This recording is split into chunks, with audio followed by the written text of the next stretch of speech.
all losing. In fact, this legislation is so wide of the mark that is needed to address the harms of pokies in this state that the Greens cannot support this bill.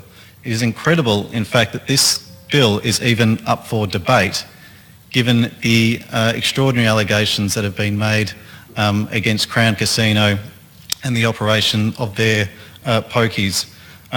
So it's incredible it's up for debate, and just reading out some of those allegations from what's been reported, we've got allegations that engineers have been told to illegally disable buttons to encourage more bets.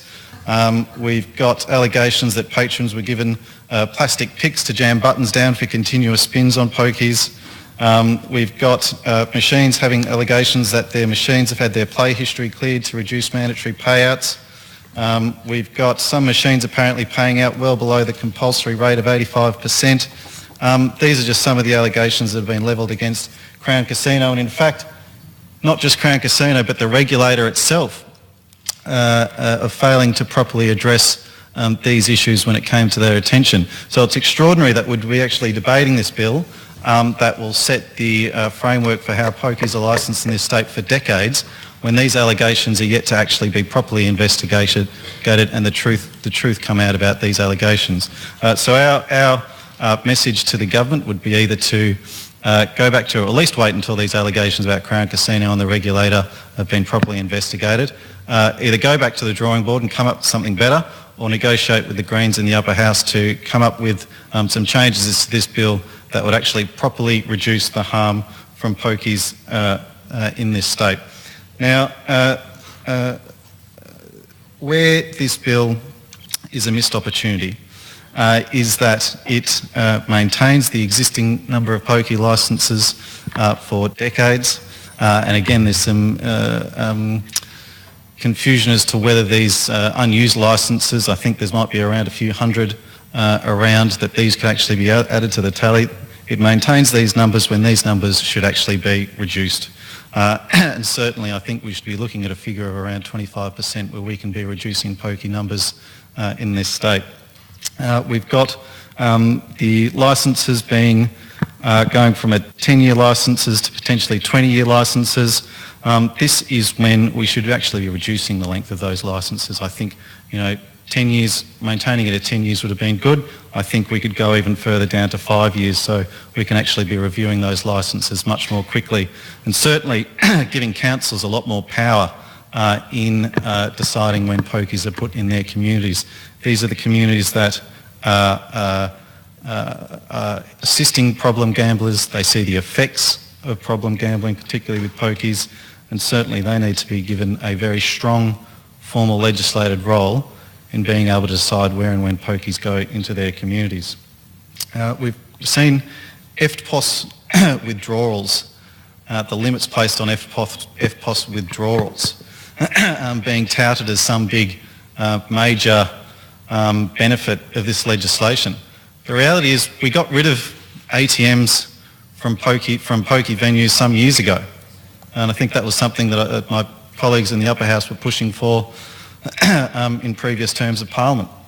So we already had this ban on cash in pokies venues, and these FPOS machines are now being used as a way around that. So to put a $500 cap on it still means that you've got people withdrawing hundreds of dollars of cash in pokies venues. And the issue is that as well, the government's own study found that the average problem gambler averages $318 a session, while a non-problem gambler withdraws around $66 per session. So $500 a cap doesn't even touch the sides of the issue here. So I think touting that figure as sort of, some big achievement, it just completely misses the mark of what's actually needed. We've got this bill providing for cashless gambling, which I think is a really concerning development, this cashless gambling where you can put credit onto a card and piece of paper and put that into the machine.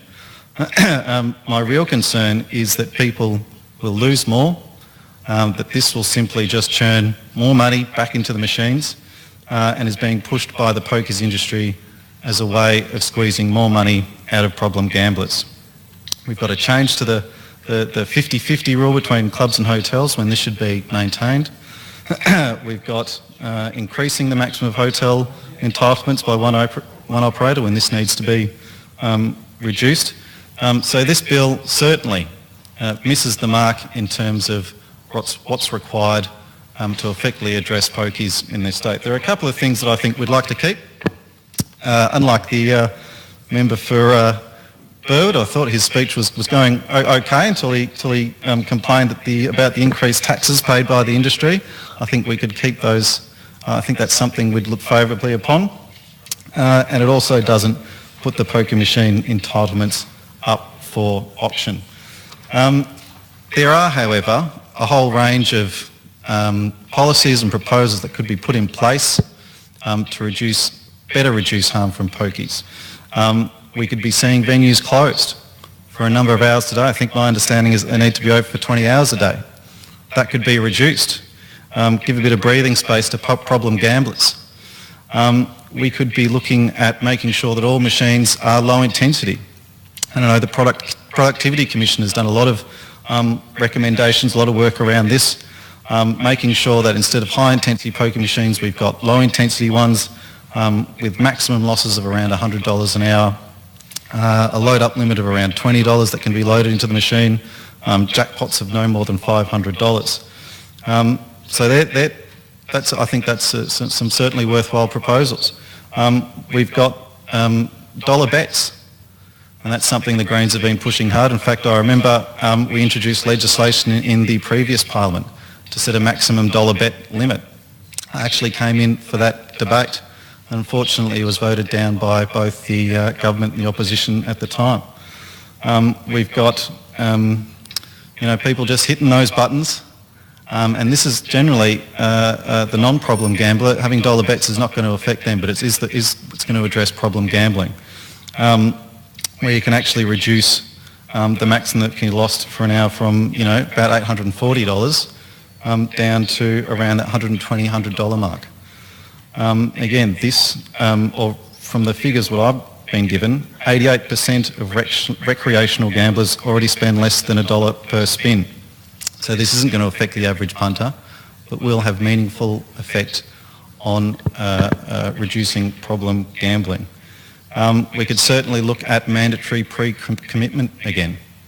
It's really unfortunate that never got introduced nationwide.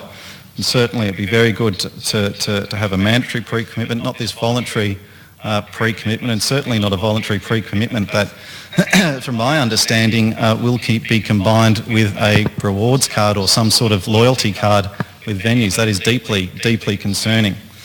And we need to put these in place because the people who are harmed overwhelmingly by pokies are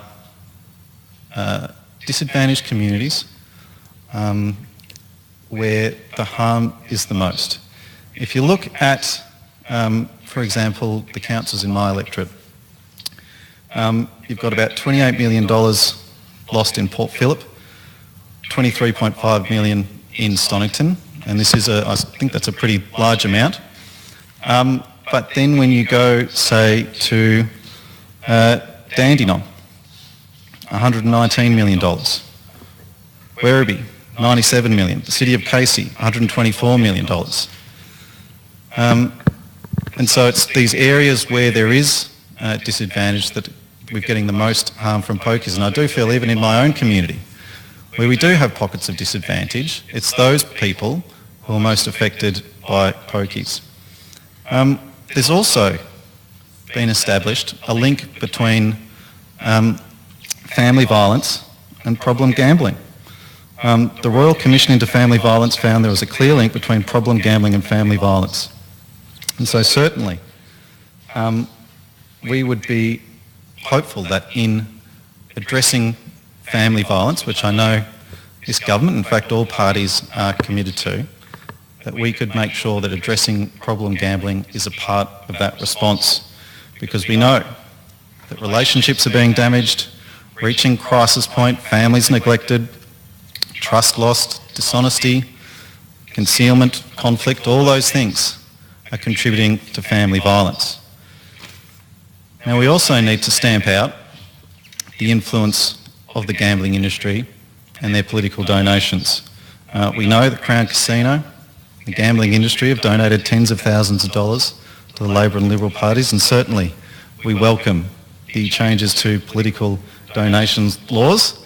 Certainly after many years, after pressuring for many years, in this place and even in this chamber, that the government's come to the table on donations law reform. Just don't mention the by-election. But I think also on top of these changes they've made to donations laws, we do need restrictions. From where that money actually, not just caps in donations, but restrictions in where that money comes from. In certain industries like the gambling industry, and making sure that those restrictions apply to local government level as well. We need restrictions on lobbying. We had the ridiculous situation, we've got senior Stephen Conroy, the Labor Party factional power broker, also acting as a lobbyist for the gaming industry. Completely unacceptable. So, to conclude, this bill is a missed opportunity. It is so wide of the mark of what we need in this state that the Greens can't support it. We need to have an effective pokey regime in place after the current licences expire in 2022. And we certainly think that we need to get to the bottom of these allegations against Crown Casino and the regulator before the government proceeds with this bill. So the Greens will be opposing this bill.